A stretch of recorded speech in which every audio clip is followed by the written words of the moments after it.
হুজুররা যদি ক্ষমতা তাইয়ে হুজুররা যদি ইসলাম এই বাংলাদেশে যদি ইসলামটা আইয়া পড়ে তাইলে বোধ আমরা সকলে বুর্খা পরাইব। এত ঠেহা নাই, এত ঠেহা নাই তো হুজুররা হচ্ছে। ও এই যে বাংলাদেশে এত আলেম ওলামা, কার বউ অশান্তিতে আছে খুঁজা বার করো, খুঁজা বার করো। যারা ওই যে বেড়াগিরি দেহায় কামাইয়া কুমাইয়া হমান বা বৈধ ফৈধ পথে কামাই করে সুদে মদে ঘুষে, তারাই মাইদ্রেত গিয়া মট্টত খাইয়া তারাই গিয়া বউ কন্যা, কোনো হুজুর বউ কন্যায় না, ঠিক কিনা? হেতারার কাছে ভালো লাগে তোমরা আম্মা আমাকে? হেতারারে ভাল লাগে? আর হুজুরে যে তোমারে মসজিদ বিজা বিলাত ফরাইয়া রমাল দিয়া ফেসাইয়া জিলাফি লই আইল। হুন্না লিবাসুল লাকুম ওয়া আনতুম লিবাসুন লাহুন্না। ও দুনিয়ার পুরুষ শুনো, এই মহিলাগুলা হইল তোমার গায়ের পোশাকের মতো। সুবহানাল্লাহ কয় না? তোমরা যে বেডিয়ে এরকম অত্যাচার করতে আসো, মাইয়াফান হইলে অত্যাচার করো, মারে যে তোমরা অত্যাচার করো, শুনো এটি কিন্তু যেমন তেমন মহিলা না। এই মহিলাগুলা এই কন্যা সন্তান আর স্ত্রী বলো আর মা বলো, হুন্না লিবাসুল লাকুম ওয়া আনতুম লিবাসুন লাহুন্না। তুমি স্ত্রীকে অধিকার দিতে চাও না, মন চাইলে সংসার করো, মন চাইলে লাথি দিয়া বের করে দাও। এটা মুসলমান করতে পারে না, একজন আরেকজনের গায়ের পোশাকের মতো। বলেন সুবহানাল্লাহ। ও এত জিনিস থাকতে আল্লাহ এই কথা কইল কেড়ে যে বেড়াই বেরিয়ে তোলো তোমরা গায়ের পোশাকের মতো, গো তোমরা ওইলা এই বেড়াইতের পোশাকের মতো, আর তোমরা বেড়াই তোমরাও বেড়াইতের পোশাকের মতো। এই কথাটা কইল কেড়ে? এই কথা কেন বললো যে একজন আরেকজনের গায়ের পোশাকের মতো?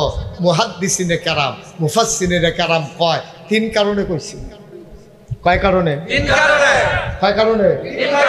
তিন কারণে কইছে গায়ের পোশাকের লগে তুলনা দিছে। এক নম্বরে গায়ের পোশাক মানুষের লজ্জা ঢেকে রাখে, দুই নম্বরে গায়ের পোশাক মানুষের আরাম দেয়, তিন নম্বরে গায়ের পোশাক মানুষের ইজ্জত বাড়ায়। গায়ের পোশাক লজ্জা ঢেকে রাখে, সুতরাং নারী এবং পুরুষ একজন আরেকজনের লজ্জা ঢেকে রাখবে, কোনো গোপন কথা মানুষের কাছে বলবে না। সুবহানাল্লাহ বলবেন না? লজ্জাগুলা গোপন কথাগুলা ঢেকে রাখবে। আমার জামাইয়ে ঘুমাইলে যেমনে নাক ডাহে, তো এটা বাফের বেদ গিয়ে কইলে কি নাক ডাকা কমা যাবো নাকি? এটা বলা যাবে না। আমার জামাই এমনি না দেখতে শুনতে সুন্দর, খাচ্ছত খুব খারাপ, তো এইটা আপনি কই দেন যে এই জামাইটার মর্যাদা হোর বাই গেলে সকলে না কাটাকানি করবো, সালাসালি করবো, দুলাভাইয়ের সামরা সুন্দর, ভিতর কালা আফাই করছে, ঠিক রে? এই কথা বাদ গিয়া কোন যেত না। জামাইয়ের দোষ গোপন রাহন লাগবো স্ত্রী, আবার স্ত্রীর দোষ এই জামাই গোপন রাহন লাগবো। হুন্না লিবাসুল লাকুম ওয়া আনতুম লিবাসুন লাহুন্না। পুরুষ মহিলা একজন হইল আরেকজনের গায়ের পোশাকের মতো। সুবহানাল্লাহ বলবেন না? কি সুন্দর উদাহরণটা দিছে, দেখছেন নি আল্লাহ? আবার আল্লাহর নবী কয়, শোনো শোনো শোনো, আমার কাছে তিনটা জিনিস বড় বেশি প্রিয়। এক নম্বরে হইল নামাজ। খেয়াল করেন, তিনটা জিনিস বেশি প্রিয়। এক নম্বরে হইল নামাজ, দুই নম্বরে হইল সুগন্ধ, তিন নম্বরে হইল নারী। এই তিনটা জিনিস আমার কাছে বড় প্রিয়। এই কথাটা বলার পরে এখন যারা আধুনিক মানুষ, যারা সুশীল সমাজ, বাংলাদেশে যারা বুদ্ধিজীবী, গোটা পৃথিবীতে যারা ইসলামের দুশ্মন, তারা কয় ও নবী রাবিলে ভালো মানুষ, এবারে নিজে কয় এবারে বেডিয়েতরে বেশি পছন্দ করে।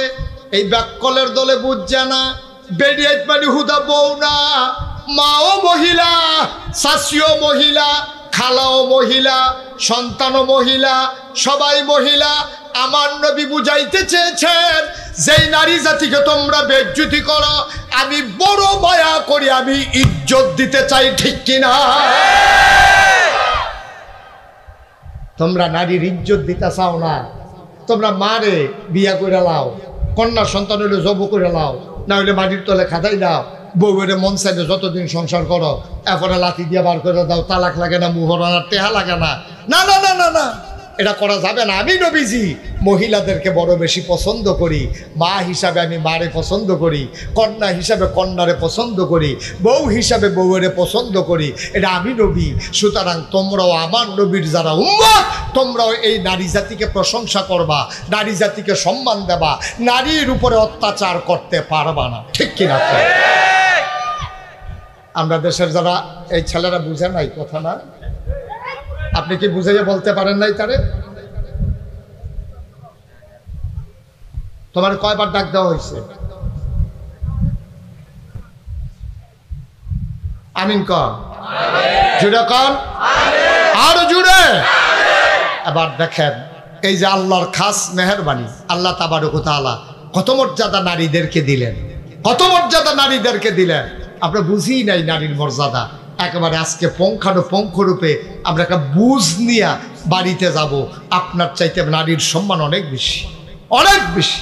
নবীজির কাছে একজন লোক আইছে, আইয়া কই, ইয়া রাসূলুল্লাহ, আমার এই সবচেয়ে বেশি দায়িত্ব কার প্রতি আমি পালন করব? নবীজি কয়, তোমার মা। কয়ার পরে কয়, তোমার মা। কয়ার পরে কয়, তোমার মা। কয়ার পরে কয়, তোমার আব্বা। সুবহানাল্লাহ বলবেন না? মার কথা কইছো কয়বার? তিনবার। বাপের কথা কইছো কয়বার? একবার। চারবারের বালা গিয়া দাদাগিরি যে দেখাও, ঘুমুর করে যে বিড়িরে লইয়া পড়ো, রোল নম্বর 60।